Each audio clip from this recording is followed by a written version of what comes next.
आज का मेरा विषय है पद परिचय। पद परिचय यानी कि जिसे हम इंग्लिश में पार्ट्स ऑफ स्पीच कहते हैं, उसे हिंदी में पद परिचय कहा जाता है। पद का पूरा परिचय देना ही पद परिचय कहलाता है। अर्थात हम जानते हैं कि शब्द भाषा की सबसे छोटी सार्थक इकाई है। शब्द जब वाक्य में प्रयुक्त होते हैं तो ये व्याकरणीय नियमों से बंध जाते हैं और स्वतंत्र शब्द न होकर पद कहलाते हैं। पद वह शब्द है जो वाक्य में जिस रूप से प्रयुक्त होते हैं उनका पूर्ण परिचय देना ही पद परिचय कहलाता है। यानी अतः हम कह सकते हैं इसी आधार पर कि पद का पूरा परिचय देना पद परिचय कहलाता है। पद परिचय के 8 भेद होते हैं। सर्वप्रथम ये संज्ञा, उसके बाद सर्वनाम, उसके बाद विशेषण, फिर क्रिया, क्रिया विशेषण, संबंध बोधक, समुच्चय बोधक और 8वां है विस्मयादि बोधक। अब इन 8 भेदों को थोड़ा और विस्तार से समझेंगे। पद परिचय के परिवार में सबसे बड़ा है संज्ञा, यानी कि सबसे पहले संज्ञा ही आता है। तो संज्ञा किसे कहते हैं? जिस प्राणी, वस्तु, स्थान या भाव के नाम को किसी प्राणी, वस्तु, स्थान या भाव के नाम को हम संज्ञा कहते हैं। जैसे कि दिल्ली एक शहर है तो दिल्ली यहाँ पर संज्ञा है, क्योंकि हम इसे क्योंकि इसे हम नाम से जानते हैं। मैं सीमा को पत्र लिखता हूँ, इसका अर्थ है कि सीमा यानी कि किसी का नाम है, किसी लड़की का नाम है, तो इसे हम संज्ञा कहते हैं। हम भारत देश में रहते हैं तो भारत तथा देश दोनों संज्ञा है। अब उसके बाद है कुत्ते भौंक रहे हैं, तो कुत्ते यहाँ पर संज्ञा है। इसके मुख्यतः 3 भेद होते हैं। इस संज्ञा के मुख्यतः 3 भेद होते हैं। पहला होता है व्यक्तिवाचक संज्ञा, दूसरा जातिवाचक संज्ञा और तीसरा भाववाचक संज्ञा। अब उसके बाद आता है दूसरा पद परिचय के परिवार से सर्वनाम। सर्वनाम संज्ञा के स्थान पर प्रयोग किए जाने वाले शब्द होते हैं। यानी कि जिस वाक्य में संज्ञा का प्रयोग किया जा रहा है परंतु उसे बार बार प्रयोग न करने पर यदि हम संज्ञा के स्थान पर किसी और शब्द को प्रयुक्त कर दें तो वहाँ पर सर्वनाम आ जाता है। जैसे कि सर्वनाम, उसे हम सर्वनाम कहते हैं। सर्वनाम के 6 भेद होते हैं। सर्वनाम 6 प्रकार के होते हैं। अब सर्वनाम है कि सर्वनाम संज्ञा के स्थान पर प्रयोग किए जाते हैं। तो राम कहाँ जा रहे हो, जब राम का प्रयोग नहीं करना चाहेंगे और वहाँ पर राम की जगह यदि हम किसी सर्वनाम का प्रयोग करेंगे, किसी ऐसे शब्द का जो संज्ञा के स्थान पर प्रयुक्त किया जाए, तो वह हो जाएगा तुम। तुम एक सर्वनाम शब्द है। तुम कहाँ जा रहे हो, तुम सर्वनाम शब्द है। अब फिर उसके बाद है वे मेरे दादाजी हैं। जैसे कि श्री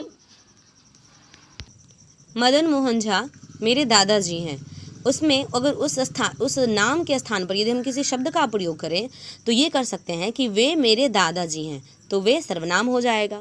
अब उसके बाद है कि जैसा करोगे वैसा भरोगे, यानी कि जैसा, जो, वैसा, वो इत्यादि ये सारे सर्वनाम हैं।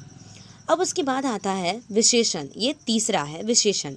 विशेषण यानी कि संज्ञा या सर्वनाम की विशेषता बताने वाले शब्द। संज्ञा और सर्वनाम की ही नहीं बल्कि ये केवल उसकी विशेषता, जैसे कि उसके गुण, दोष, रंग, आकार, अवस्था, स्वाद, आकार, गुण, दोष, रंग इत्यादियों का वर्णन करता है तो उसे हम विशेषण कहते हैं। जैसे कि करेला करवा होता है, यह स्वाद को व्यक्त कर रहा है। यह कमरा चौकोर है, उसके आकार को बता रहा है, बोध करवा रहा है। उसी प्रकार गरिमा ने 4 केले खाए, ये संख्या का बोध करवा रहा है। थोड़ी चीनी दे दो, ये परिमाण का बोध करवा रहा है। हंस सुंदर पक्षी है, यह उसके गुण को बता रहा है कि वह सुंदर है इत्यादि। इन वाक्यों में कड़वा स्वाद, 4 संख्या, थोड़ी परिमाण और सुंदर यानी कि गुण इत्यादि इन सब चीज़ों को बताया जा रहा है। इसलिए इसे विशेषण कहा जाता है, क्योंकि ये संज्ञा और सर्वनाम की विशेषता को बताता है। विशेषण के 4 भेद होते हैं। अब पद परिचय के परिवार से चौथा है क्रिया। क्रिया जो शब्द किसी कार्य के करने या होने का बोध कराते हैं। ऐसे शब्द जो किसी काम के होने या करने का बोध कराएगा, वही शब्द जो है वो क्रिया कहलाएगा। यानी कि ऐसे शब्द ही क्रिया कहलाते हैं। जैसे कि राम जाता है तो जाना, मदन गाना गाता है तो गाना, यानी कि गाने की क्रिया जो है वो, सोना नृत्य करती है यानी कि करना, इत्यादि वाक्यों में जैसे कि जाना, गाना, करना, खाना, पीना, हंसना, रोना इत्यादि ये सारी क्रियाएं हैं। इसी को क्रिया का उदाहरण कहा जाता है। क्रिया के मुख्यतः दो भेद होते हैं जिसे दो आधारों पर बांटा जाता है, एक रचना के आधार पर और दूसरा कर्म के आधार पर। अब उसके बाद है हमारा पांचवा विशेषण, क्रिया विशेषण। अब क्रिया से ही क्रिया विशेषण की उत्पत्ति हुई है। जैसे कि हम जानते हैं जो शब्द क्रिया शब्दों की विशेषता को बताता है, जो भी शब्द, जो कोई ऐसा शब्द जो किसी भी शब्द की, जो भी किसी क्रिया शब्द की विशेषता को बताएगा उसे हम क्रिया विशेषण कहते हैं। क्रिया विशेषण का अर्थ ही होता है क्रिया की विशेषता बताने वाले शब्द, जिसे हम क्रिया विशेषण कहते हैं। क्रिया विशेषण के चार भेद होते हैं। अब क्रिया विशेषण के उदाहरण ये हैं, जैसे कि चींटी धीरे चलती है, वर्तिका तेज दौड़ रही है, संजना ने मधुर गाया। मधुर, इन वाक्यों में धीरे, तेज और मधुर किसी न किसी क्रिया की विशेषता को बता रहा है, यानी कि चलने की क्रिया को बता रहा है धीरे धीरे, दौड़ने की गति को बता रहा है तेज, और गाना गाने के रीति को बता रहा है मधुर। यानी कि ये सारे शब्द जब किसी क्रिया की विशेषता को बताते हैं तो वे क्रिया विशेषण कहलाते हैं। अब उसके बाद आता है संबंध बोधक। 6वें स्थान पर है संबंध बोधक। संबंध बोधक यानी कि जो अविकारी शब्द संज्ञा या सर्वनाम के बाद लगकर उनका संबंध वाक्य के अन्य शब्दों से होने का बोध कराएं, वे संबंध बोधक कहलाते हैं। इसके 10 भेद होते हैं, जैसे कि सोहन के साथ मोहन है, मेरे घर के सामने मंदिर है तो के साथ के सामने इत्यादि। ऐसे बहुत सारे उदाहरण हैं, जैसे कि से छोटा, से बड़ा, से ऊपर, से नीचे, के आगे, के पीछे इत्यादि। ये सारे शब्द जो हैं वो संबंध बोधक के, यानी कि अविकारी शब्द के संबंध बोधक शब्द हैं। उसे पद परिचय के 6वें स्थान पर रखा गया है। अब 8वां है समुच्चय बोधक। समुच्चय बोधक यानी कि दो शब्दों, वाक्यांशों तथा वाक्यों को जोड़ने वाले शब्द समुच्चय बोधक शब्द कहलाते हैं। जैसे राम और श्याम दोस्त हैं तो और, थक गए हो तो आराम कर लो, इसमें तो, रुको या जाओ, छाता ले लो नहीं तो भीग जाओगे, इसमें नहीं तो, यानी इत्यादि। इसमें बहुत सारे ऐसे उदाहरण होते हैं जो समुच्चय बोधक शब्द को प्रकट करते हैं।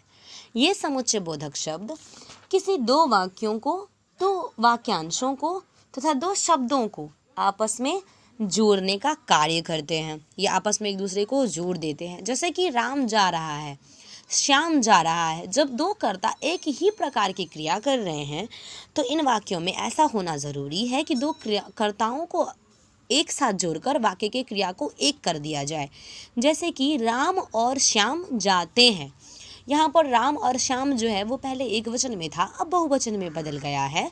इसी प्रकार राम और श्याम जाते हैं, राम जाता है, श्याम जाता है। इसका जब जोड़ेंगे हम और शब्द से तो राम और श्याम जाते हैं, तो इसे हम समुच्चय बोधक शब्द कहते हैं। अब उसके बाद आता है, सबसे आखिरी है ये विस्मयादि बोधक। विस्मयादि बोधक शब्द वह एक ऐसा शब्द होता है जो किसी भी शब्द को, यानी कि अपनी मन स्थितियों को वो व्यक्त करता है। जैसे कि जो शब्द आश्चर्य, हर्ष यानी कि खुशी, प्रसन्नता, शोक यानी कि दुख, घृणा यानी कि जिसमें हमें घृणा होती है किसी कार्य को देखकर, किसी चीज़ को देखकर, किसी चीज़ को छूकर इत्यादि, विस्मय यानी कि आश्चर्य आदि के भाव प्रकट करें, वे विस्मयादि बोधक शब्द कहलाते हैं। विस्मयादि बोधक शब्द जैसे कि कुछ ऐसे शब्द जिसे हमें आश्चर्य की अनुभूति होती है, किसी शब्द से हमें प्रसन्नता की अनुभूति होती है, किसी किसी शब्द से हमें घृणा की अनुभूति होती है, तो किसी किसी से हमें शोक की अनुभूति होती है। जब हमें ऐसी मन स्थिति यानी कि मन भाव उत्पन्न होते हैं तो उन्हें हम विस्मयादि बोधक शब्द कहते हैं। जैसे कि वाह कितना अच्छा है, ओह मैं मर गया इत्यादि वाक्यों में इसमें वाह जो शब्द है वो सुख यानी कि प्रसन्नता को व्यक्त कर रहा है, और वहीं पर ओह किसी शोक को प्रकट कर रहा है। तो जो शब्द किसी चीज़ों को प्रकट करता है, सुख या दुख को प्रकट करेगा, उसे हम विस्मयादि बोधक शब्द कहते हैं।